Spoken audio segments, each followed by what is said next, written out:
فشرط ہو غیر منصرف کا سبب بننے کی اس میں شرط یہ ہے ان یکون علمن کہ وہ علم ہو، کا طلحہ تھا جیسے طلحہ میں ہے، وکذالک المعنوی اسی طرح تانیث معنوی کے اندر بھی شرط ہے کہ وہ علم ہو، کا زینب جیسے زینب۔ تین جو ہے وہ حصوں میں ہمارا سبق آج تقسیم ہے۔ پہلا یہ ہو گیا جو پہلی سطر میں آ گیا کہ تانیث میں علم شرط ہے۔ دوسرا ثم المعنوی سے لے کر وما هو جورا تک تانیث معنوی کے بارے میں یہ تفصیل ہے، اور تیسرا حصہ تانیث بالالف المقصورہ اور ممدودہ، یہ آخری حصہ ہے۔ تین حصوں میں ہو گیا۔ سب سے پہلے التانیث بالتاء، تا کے ذریعے جو تانیث ہے یعنی تانیث لفظی، تو تانیث لفظی کے پہلے مکمل ترجمہ کر دیں۔ اما التانیث بالتاء فشرطه ان يكون علما كطلحہ وكذلك المعنوی كزینب، بہرحال تانیث بالتاء اس کی شرط یہ ہے کہ وہ علم ہو جیسے طلحہ، اور اسی طرح تانیث معنوی میں بھی شرط ہے علم ہونا جیسے زینب۔ ثم المعنوی ان کان ثلاثیا، پھر تانیث معنوی اگر وہ ثلاثی ہو، ساکن الاوسطی اس کا درمیان والا کلمہ ساکن ہو، غیر اعجمی اور وہ غیر اجمی لفظ ہو یعنی عربی لفظ ہو، یجوز صرف و ترک، اس کو منصرف پڑھنا اور غیر منصرف پڑھنا دونوں طریقے جائز ہیں، لاجل الخفتی تخفیف کے پائے جانے کی وجہ سے، ووجود سببینی اور دو سببوں کے پائے جانے کی وجہ سے، کا ہندن جیسا کہ ہند میں ہے، والا ورنہ یعنی اگر یہ تین چیزیں نہیں پائی جا رہی، یجب منعہ تو اس کو منع صرف پڑھنا یعنی غیر منصرف پڑھنا واجب ہے، جیسے کہ زینب، سکر، ماہا اور جور، یہ چار الفاظ ہیں۔ والتانیث بالالف المقصورۃ، اور الف مقصورہ کے ساتھ جو تانیث ہے جیسے حبلہ، اور الف ممدودہ کے ساتھ جو تانیث ہے جیسے ہمراہ، تو ممتنع صرفہما ان کو غیر منصرف پڑھنا، ان کو منصرف پڑھنا ممتنع ہے یعنی غیر منصرف پڑھنا ضروری ہے، البتہ یقیناً، لأن الالف کیونکہ الف جو ہے قائم مقام السببین، دو سببوں کے قائم مقام ہے، تانیث ایک تانیث اور دوسرا تانیث کا اس کو کلمے کو لازم ہونا۔ یہ ترجمے کے بعد ہم اس کی ترکیب دیکھ لیتے ہیں۔ اما حرف تفصیل ہے یا حرف شرط، التانیث مبتدا، لیکن اس کو پہلے مبتدا بنانے سے پہلے اس کو موصوف بنائیں گے، التانیث موصوف بالتاء جار مجرور مل کر الحاصل کے یا القائن کے متعلق ہو کر یہ ظرف مستقر ہے، الحاصل یا القائن کے متعلق ہو کر شبہ جملہ ہو کر موصوف کی صفت، موصوف صفت مل کر مبتدا، فا جزائیہ کیونکہ یہ مبتدا متضمن معنی شرط ہے، شرط ہو مضاف مضاف الیہ مل کر پھر مبتدا، ان یکون علما ان مصدریہ، یکون فی الناقص ضمیر اس کا اسم، علما اس کی خبر، مبتدا خبر مل فعل ناقص اپنے اسم اور خبر سے مل کر جملہ فعلیہ خبریہ ہو کر بتاویل ان مصدریہ مفرد ہو کر شرط ہو مبتدا کی خبر، شرط ہو مبتدا اپنے خبر سے مل کر مبتدا خبر مل کر جملہ اسمیہ خبریہ ہو کر یہ بن جائے گی التانیث بالتاء، مبتدا کی خبر متضمن معنی جزا، تو یہ جملہ شرطیہ ہو جائے گا مکمل۔ قتل ہاتا مثال ہو مبتدا محذوف، قتل ہاتا جار مجرور ظرف مستقر اپنے محذوف سے مل کر مبتدا کی خبر ہو جائیں گے، واو حرف عطف ہے، کذالک المعنوی، کذالک کاف حرف جر، ذالک مجرور جار مجرور مل کر ظرف مستقر اپنے متعلق محذوف سے مل کر یہ خبر مقدم بن جائے گی، کیونکہ جار مجرور ہمیشہ اگر جملے کے شروع میں آ جائیں تو وہ خبر مقدم بنتے ہیں، اور المعنوی مبتدا مؤخر، یہ جملہ مکمل ہو گیا جملہ اسمیہ خبریہ۔ کا زینبہ یہاں بھی مثال مبتدا محذوف اور کا زینبہ جار مجرور ظرف مستقر اپنے محذوف سے مل کر محذوف متعلق سے مل کر مبتدا کی خبر بن جائیں گے، مبتدا کی خبر بن جائیں گے۔ ثم حرف عطف ہے، المعنوی مبتدا، ان کان ثلاثیا ان حرف شرط، کان فعل ناقص ضمیر اس کا اسم، ثلاثیا موصوف، ساکن الاوسطی مضاف مضاف الیہ مل کر صفت اول، غیر اعجمی مضاف مضاف الیہ مل کر صفت ثانی، کانا فعل ناقص اپنے اسم اور ثلاثیا موصوف اپنے دونوں صفتوں سے مل کر کانا کی خبر، کانا فعل ناقص اپنے اسم اور خبر سے مل کر جملہ فعل یا خبریہ ہو کر شرط یجوز فعل صرفہ و ترکہ صرفہ مضاف مضاف الیہ مل کر معطوف علیہ واو حرف عطف ترکہ مضاف مضاف الیہ مل کر معطوف معطوف معطوف علیہ مل کر یجوز کا فاعل لأجل الخفۃ لام حرف جر اجل مضاف الخفۃ معطوف علیہ واو حرف عطف وجود السببین مضاف مضاف الیہ مل کر معطوف معطوف اور معطوف علیہ مل کر اجل مضاف کے لیے مضاف الیہ مضاف مضاف الیہ مل کر لام جار کے لیے مجرور جار مجرور مل کر متعلق ہو جائیں گے یجوز پہ یجوز فعل اپنے فاعل اور متعلق سے مل کر جملہ فعلیہ خبریہ ہو کر یہ بن جائے گا اس شرط کی جزا. یہ جملہ شرطیہ ہو گیا. کا ہندن اس کی مثالوں مبتدا محذوف اور یہ اس کی خبر. و الا یا الا جو ہے یہ مرکب ہے ان لا سے ان حرف شرط اور لا کے آگے جملہ محذوف ہے. و الا یعنی و ان لم یکن ثلاثیا ساکن الاوسطی اگر وہ ثلاثی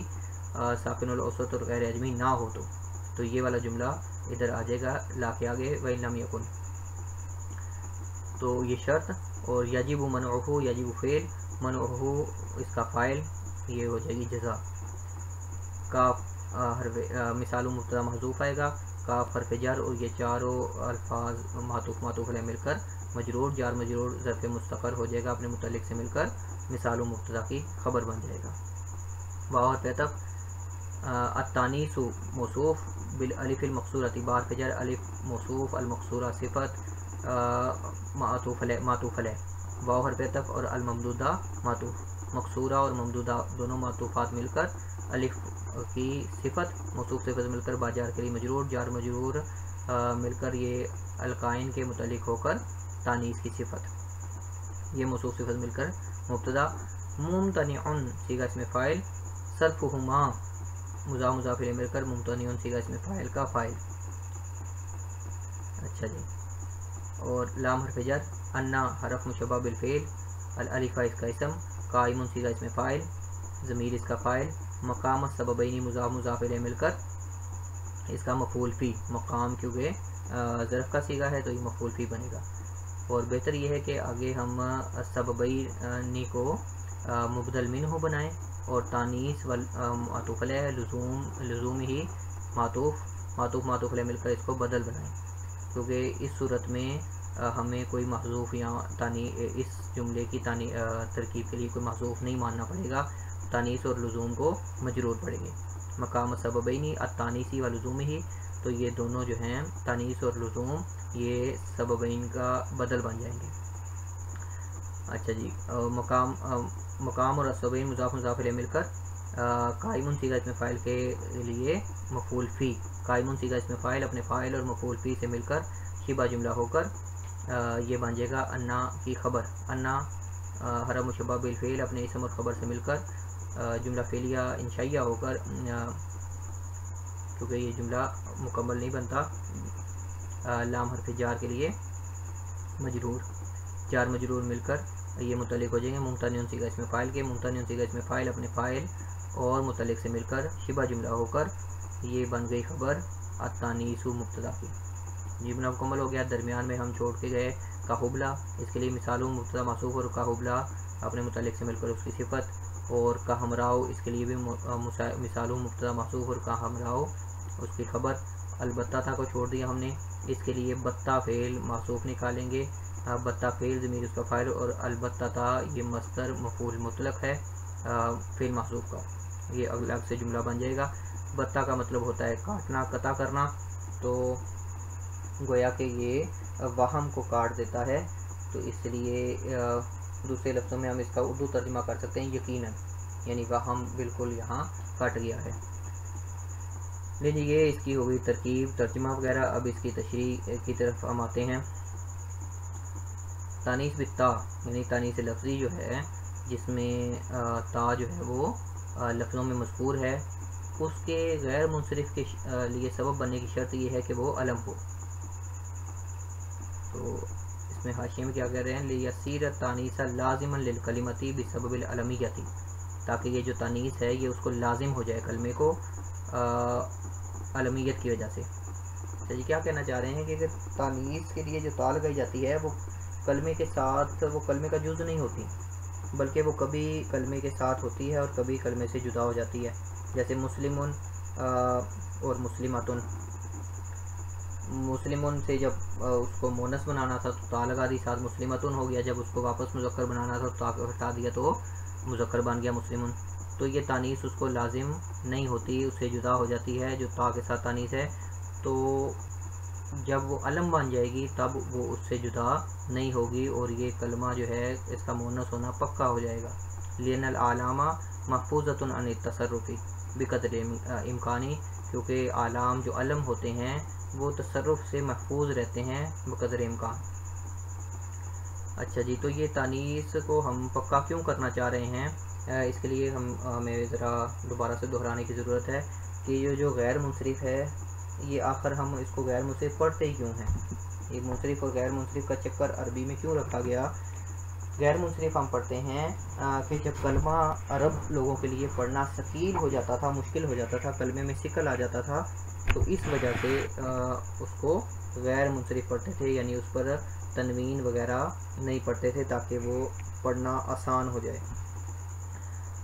تو کلمے کو صرف سے روکنا، اس میں تبدیلی کرنا اعراب میں، اس کو منصرف ہونے سے، اس پہ تنوین وغیرہ آنے سے روکنے کے لیے مضبوط لفظ چاہیے، سبب مضبوط چاہیے۔ تو اس لیے تانیث جو ہے، کیونکہ وہ غیر منصرف کا سبب بن رہا ہے، تو تانیث کو مضبوط ہونا چاہیے، اور جو تانیث بالتا ہوتی ہے وہ مضبوط نہیں ہوتی، تو اس کے لیے شرط لگا دی کہ وہ علم ہو، علم ہوگا تو اس کے اندر تانیث جو ہے وہ پکی ہو جائے گی، جدا نہیں ہو سکے گی۔ جیسے طلحہ میں، اب طلحہ کو اگر ہم میں سے یہ آخر والی جو تا متحرکہ ہے اس کو الگ سے اس کو الگ نہیں کرتے ہم۔ جی، یہ اس کی بات مکمل ہو گئی۔ تو ایک حصہ ہمارا مکمل ہو گیا کہ اگر تانیث لفظی ہے تو اس میں شرط یہ ہے کہ وہ علم ہو۔ تانیث لفظی کے ساتھ ہم نے اس کی دوسری قسم پڑھی تھی تانیث معنوی، یعنی جہاں تا ہم مقدر مانتے ہیں، کذالک المعنوی، اور معنوی بھی اسی طرح ہے، یعنی وہاں بھی علمیت شرط ہے، جیسا کہ زینب میں کہ زینب جو ہے وہ علم ہے۔ معنوی دو طرح کی ہوگی، ایک تو جس کو ہم تصغیر بنا کر ہم کہیں گے تا مقدر ہے، یا وہ لڑکی کا نام ہوگا چاہے اس میں پھر کوئی نشانی نہیں پائی جا رہی۔ تو تانیث معنوی میں بھی علمیت شرط ہے، جب علم ہوگا تو ہم اس کو منصرف پڑھ سکتے ہیں، لیکن ان دونوں میں تھوڑا سا فرق ہے کہ جب تانیث لفظی کے اندر وہ علم ہوگا تو یہ اس میں پھر اس کو منصرف پڑھنا واجب ہوگا، غیر منصرف پڑھنا۔ تانیث لفظی میں جب وہ علم ہو جائے گا، شرط پوری ہو جائے گی، تو اس کو غیر منصرف پڑھنا واجب ہے، یہ وجوب تاثیر کے لیے شرط ہے۔ لیکن جو تانیث معنوی ہے اس میں یہ جواز تاثیر کے لیے ہے، یعنی اس کو غیر منصرف پڑھنا جائز ہوگا اگر وہ علم ہوگی، تو تانیث معنوی اگر علم ہوگا تو اس کو غیر منصرف پڑھنا جائز ہوگا۔ اچھا جی، تو اس میں واجب کس صورت میں ہوگا تانیث معنوی میں؟ تانیث معنوی میں تفصیل ہے، اگر صرف علمیت ہے اس کے اندر تو اس کا غیر منصرف پڑھنا جائز ہے، اور اگر آگے جو شرط بیان کریں 3 شرطیں اگر وہ پوری ہو رہی ہیں تو پھر اس کو پڑھنا واجب ہوگا۔ آگے کون سی شرطیں ہم دیکھتے ہیں کہ کہتے ہیں جی اگر تانیث معنوی جو ہے اس کے اندر 3 چیزیں پائی جا رہی ہیں، ایک تو وہ ثلاثی ہو، 3 کلموں 3 حروف والا، اور وہ ساکن الاوسط ہو یعنی درمیان والا حرف ساکن ہو، اور وہ غیر اجمی ہو یعنی عربی لفظ ہو۔ اگر یہ تینوں چیزیں اس میں پائی جا رہی ہیں کسی تانیث معنوی میں تو اس کو منصرف پڑھنا بھی جائز ہے، اس کو غیر منصرف پڑھنا بھی جائز ہے۔ آگے اس کی وجہ ذکر کر رہے ہیں کہ ایسا کیوں بھئی، تانیث معنوی جو ہے وہ سبب ہے، تانیث ایک سبب ہے غیر منصرف کا، ساتھ علمیت بھی آ گئی، تو 2 سبب پورے ہو گئے، تو تب تو اس کو غیر منصرف پڑھنا چاہیے۔ تو اس صورت میں یہ ہمیں سہولت کیوں دی جا رہی ہے کہ اس کو منصرف بھی پڑھ سکتے ہیں؟ تو اس کی وجہ ذکر کر رہے ہیں لِأَجْلِ الْخِفَّةِ، خفت کے ہلکا ہونا پایا جا رہا ہے یہاں، وجود سببینی، اور 2 سببوں کی وجہ سے اس کو غیر منصرف پڑھنا کیوں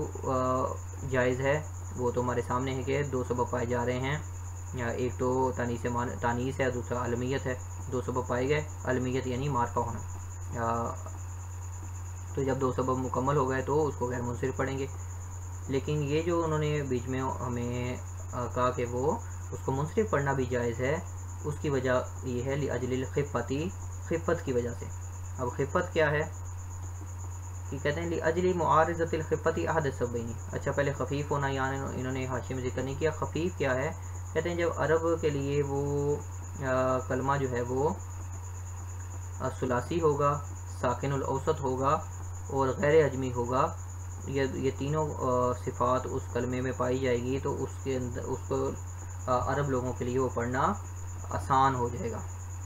کلمے کے اندر ایک خفت آ جاتی ہے، ہلکا پن آ جاتا ہے، کیونکہ کلمہ اگر ثلاثی نہیں ہے تو وہ پڑھنا مشکل ہے عرب کے لیے، ساکن الاوسط نہیں ہے تو وہ بھی پڑھنا مشکل ہے، اور عجمی اگر لفظ ہے تب تو ظاہری بات ہے وہ عربی لفظ نہیں ہے تو اس کو پڑھنا عرب کے لیے ثقیل ہے۔ لیکن جب یہ تینوں صفات اس کے اندر کلمے میں پائی جا رہی ہیں کہ وہ ثلاثی ہے، ساکن الاوسط ہے اور غیر عجمی ہے، عربی لفظ ہے وہ، تو اس کے اندر یہ ایک خاص قسم کا ہلکا پن پایا گیا، جس کی وجہ سے اس کا منصرف پڑھنا بھی جائز ہے، کیونکہ یہ جو ہلکا پن اس کے اندر ہے لاجل معارضۃ الخفتی احد السببین، کیونکہ یہ جو اس کا ہلکا پن ہے وہ معارض آ گیا، مقابل آ گیا دو اسباب میں سے ایک سبب کے، الذین ہما فی ہند، جو کہ ہند میں تھا۔ ہند میں دو سبب پہلے پائے جا رہے تھے، تانیث مانوی بھی تھی اور علمیت بھی تھی، لیکن یہ جو خفت آ گئی ساکن الاوسط ہونے کی وجہ سے، ثلاثی ہونے کی وجہ سے اور غیر عجمی ہونے کی وجہ سے، اور وہ ہلکا پن، وہ خفت جو ہے وہ ایک سبب کے مقابلے میں آ گئی۔ بھائی ہم تانی و تاثیر، اس نے اس ایک سبب کو تاثیر سے روک دیا، جب ایک سبب کو تاثیر سے روک دیا تو باقی ایک سبب رہ گیا، وَيَجُوزُ تَرْكُهُ لِوُجُودِ السَّبَبَيْنِ فِيهِ۔ اچھا جب ایک سبب رہ گیا تو اس کو منصرف پڑھنا جائز ہے، منصرف پڑھیں گے، اور غیر منصرف وَيَجُوزُ تَرْكُهُ، اس کو غیر منصرف پڑھنا کیوں جائز ہے، لِوُجُودِ السَّبَبَيْنِ فِيهِ، کیونکہ دو سبب پائے جا رہے ہیں۔ تو اگر خفت کا اعتبار کریں تو خفت نے ایک سبب کو کینسل کر دیا، روک دیا، تو ایک سبب رہ گیا، اور اگر خفت کی طرف دھیان نہ دیں تو دو سبب پائے جا رہے ہیں تو اس کو غیر منصرف پڑھیں گے۔ دو سبب کون سے ہیں، علمیت اور تانیث مانوی۔ تو جب یہ کلمے کے اندر یہ تین صفات موجود ہوں، ثلاثی ہو، ساکن الاوسط ہو اور غیر عجمی ہو، تو ایسی جو تانیث مانوی ہے اس کو منصرف بھی پڑھ سکتے ہیں اور غیر منصرف بھی پڑھ سکتے ہیں، جیسا کہ مثال دی ہند میں۔ ہند اب ثلاثی ہے، تین حرف پر مشتمل ہے، ساکن الاوسط ہے، نون کلمہ اس کا ساکن ہے، اور غیر عجمی لفظ ہے یعنی عربی لفظ ہے، تو اس کو پڑھنا آسان تھا، اس لیے اس کو منصرف بھی پڑھ سکتے ہیں اور غیر منصرف بھی۔ امید ہے جو ہے وہ سمجھ آ گئی ہوگی۔ وَإِلَّا، اگر ایسا نہ ہو، یعنی یہ تین صفات نہیں پائی جا رہی، ان تین میں سے کوئی ایک بھی صفت کم ہے، تو وہ کلمہ ثقیل ہی رہے گا، خفیف نہیں ہوگا، تو لہٰذا اس کو غیر منصرف پڑھنا واجب ہوگا، اس کو منصرف نہیں پڑھ سکتے، جیسا کہ زینب ہے۔ اب زینب ثلاثی نہیں ہے، رباعی ہے، تو لہٰذا اس کے اندر ثقل موجود ہے، تو اس کو غیر منصرف پڑھنا واجب ہے۔ صقر ساکن الاوسط نہیں ہے، تو اس کو غیر منصرف پڑھنا واجب ہے۔ ماہ اور جود، یہ دو شہروں کے نام ہیں، یہ عجمی لفظ ہیں، لہٰذا ان کو بھی غیر منصرف پڑھنا واجب ہے۔ ان کا ہم حاشیہ پڑھ لیتے ہیں۔ وَإِلَّا کہتے ہیں وَإِن لَمْ يَكُنْ ثُلَاثِيًّا ساکن الاوسط، جیسا میں نے ترکیب میں بتا دیا۔ زیدم میں کہہ رہے ہیں فَإِنَّهُ غَيْرُ مُنصَرِفٍ، یہ غیر منصرف ہے، لِعَلَمِيَّةِ الْمُؤَنَّثِ، کیونکہ یہ ایک مؤنث کا نام ہے، علمیت ہے پائی جا رہی ہے، وَالتانیث المانوی، اور تانیث مانوی اس کے اندر ہے، مع وجود شرطی وجوب تاثیری، وجوب تاثیر کی جو شرط تھی وہ بھی پائی جا رہی ہے، وہ زیادت ثلاثتی، تین حرف سے زائد ہونا، تو لہٰذا یہاں اس کو زینب کو غیر منصرف پڑھیں گے۔ اور ماہ اور جو ہے فَإِنَّمَا غیر منصرفین للعلمیتی، علمیت کی وجہ سے غیر منصرف ہیں، للقریتین، دو بستیوں کے نام ہیں، والتانیث المانوی، اور تانیث مانوی جو ہے اس کے اندر پایا جا رہا ہے، مع وجود شرطی وجود بھی تاثیر، وجوب تاثیر کی شرط بھی پائی جا رہی ہے، وہ ہے اجماع ہونا، غیر عربی ہونا، عجمی ہونا۔ لے جی، تو دونوں چیزیں آپ کی سامنے آ گئی، لیکن یہ جو ایک ہمیں انہوں نے آپشن دی کہ وہ یہ تین صفات پائی جائیں تو اس کو منصرف اور غیر منصرف دونوں پڑھ سکتے ہیں، عربی شروحات میں لکھا ہے کہ یہ صرف بعض نحویوں کے نزدیک ہے، بلکہ جو اکثر مشہور نحوی ہیں جیسا کہ سیبوے ہے، مبرد ہے، زجاج ہے، یہ نحو کے امام ہیں، ان تینوں حضرات کے نزدیک اس شرط کی کوئی اہمیت نہیں ہے، وہ اس شرط کا اعتبار نہیں کرتے، بلکہ وہ کہتے ہیں کہ جب کلمہ ثلاثی ہو اور ساکن الاوسط ہو تو اسے ہر صورت میں جو ہے وہ منصرف ہی پڑھیں گے. کلمہ ثلاثی ہو اور نہیں بلکہ اس کو غیر منصرف ہی پڑھیں گے، وہ خفت کا اعتبار نہیں کرتے. جو بڑے امام ہیں ناقے سیبوئے المبرد اور زجاج، وہ کہتے ہیں وہ خفت کا اعتبار نہیں کرتے، وہ کہتے ہیں ثلاثی ہے ساکن الاوسط ہے تو اس کو تانیث معنوی بھی پائی جا رہی ہے اور علمیت بھی پائی جا رہی ہے، تو اس صورت میں اس کو غیر منصرف پڑھنا واجب ہے. جزم و بامتناع ثلاثی ساکن الاوسط یعنی صرف ممتنع ہے، صرف سے اس کو منصرف پڑھنا ممتنع ہوگا. یعنی اس میں وہ جو خفت کی وجہ سے جو ہم نے سہولت دی کہ اس کو منصرف و غیر منصرف دونوں پڑھ سکتے ہیں، یہ بڑے نحو کے امام نہیں مانتے. اسی طرح ماہ اور جور میں نہیں سقر میں جو ہم نے کہا کہ اگر یہ متحرک الاوسط تھا اس لیے خفت نہیں پائی گئی، لہٰذا اس کو منصرف پڑھنا غیر منصرف پڑھنا واجب ہے. تو ابن الانباری ایک بڑے وہ بھی نحوی ہیں، وہ اس کا اعتبار نہیں کرتے، وہ کہتے ہیں چاہے یہ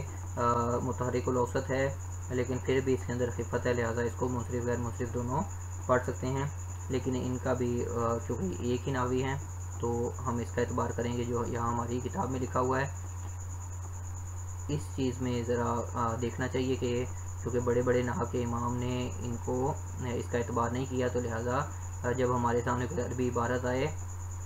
تانیث معنوی بھی ہے اور اس کے اندر علمیت بھی ہے تو ہمیں چاہیے کہ ہم اس کو غیر منصرف ہی پڑھیں پھر، کیونکہ عربی شرح میں لکھا ہے کہ اس کا اعتبار نہیں کیا انہوں نے. عربی شرح کون سی تھی یہ؟ غالباً اس کا نام سے میں آئے گا تو میں دوبارہ سے ذکر کر دوں گا. لیں جی، یہ ہو گیا تانیث معنوی کا یہاں مکمل ہو گیا. آگے آسان ہے کام، اس میں زیادہ تفصیل نہیں ہے. وہ تانیث کی ایک تو تا کے ساتھ تھی تانیث لفظی، اور تانیث معنوی ہو گئی جو جہاں تا مقدر مانتے ہیں. اب تانیث جو علی مقصورہ کے ساتھ اور علی ممدودہ کے ساتھ وہ دو رہ گئیں. علی مقصورہ کے ساتھ جو تانیث ہے جیسے حبلہ، اور علی ممدودہ کے ساتھ جو تانیث ہے جیسے ہمراؤ، ان کو غیر منصرف پڑھنا واجب ہے. ٹھیک ہے، ان کو ہر صورت میں غیر منصرف ہی پڑھیں گے، اس میں کوئی شرط نہیں ہے، بغیر کسی شرط کے اس کو غیر منصرف پڑھیں گے، کیونکہ اس کے اندر تانیث پائی جا رہی ہے اور دوسرا علمیت اس کے اندر تانیث پائی جا رہی ہے، اور یہ تانیث بھی ایسی پائی جا رہی ہے کہ جو دو سببوں کے قائم مقام ہے. علمیت اس کے اندر شرط نہیں لگائی گئی، کیونکہ یہ جو اس کے اندر تانیث جو ہے وہ پہلے سے اس کو ایسی لازم ہے کہ جدا نہیں ہو سکتی، کیونکہ وہاں ہم نے تانیث لفظی میں ہم نے علمیت کی شرط لگائی تھی، کیونکہ وہ تا جو ہے کبھی کلمے سے جدا ہو جاتی ہے. لیکن یہ تانیث الف مقصورہ کے ساتھ اور علی ممدودہ کے ساتھ یہ تانیث ایسی مضبوط قسم کی ہے کہ یہاں یہ تانیث اس سے جدا نہیں ہوتی. جیسے حبلہ کا مذکر جو ہے اس کو علی مقصورہ کو اگر لادا کر دیں تو حبل رہ گیا، ہا با لام، تو حبلہ کے مذکر کو حبل نہیں کہتے. اسی طرح ہمراؤ میں سے اگر علی ممدودہ کو جدا کر دے تو ہمراؤ کے مذکر کو حمر نہیں کہتے، تو لہٰذا یہ تانیث اس سے جدا نہیں ہوتی کسی صورت میں. تو یہ ایسی مضبوط تانیث ہے کہ یہ دو سببوں کے قائم مقام ہے. لأن الالفا، کیونکہ یہ تانیث جو ہے علی مقصورہ یا ممدودہ والی، یہ دو اسباب کے قائم مقام ہے. کون سی؟ ایک تانیث اور دوسرا تانیث کا اس کو لازم ہونا، یعنی یہ ایسا سبب ہے جو دو سبب کے قائم مقام ہے، یعنی یہ ڈبل قسم کی تانیث ہے. اچھا جی، تانیث و لزومہ کی ایک ترکیب تو ہم نے کر دی تھی، اس کو مجرور پڑھ کے اور اس کو بدل بنا دیا سببینی کا. اس کو مرفوع بھی پڑھ سکتے ہیں، اس لیے مبتدا محذوف نکال دیں گے. اولھا التانیث و ثانیھا لزومہ، مبتدا اس کا محذوف نکالیں گے تو یہ دونوں مرفوع بن جائیں گے. اور اگر ان کو منصوب پڑھنا ہے تو آنی فعل محذوف نکالیں گے. بہتر سب سے یہی ہے کہ اس کو مجرور پڑھیں تاکہ ہمیں کوئی محذوف نہ ماننا پڑے، اور اس صورت میں ہم اس کو سببینی کا بدل بنا دیں گے. جی، آج کا سبق ہمارا مکمل ہو گیا. تانیث بتا ہے تو اس کے اندر علم ہونا شرط ہے. تانیث معنوی ہے تو اس کے اندر بھی علم ہونا شرط ہے.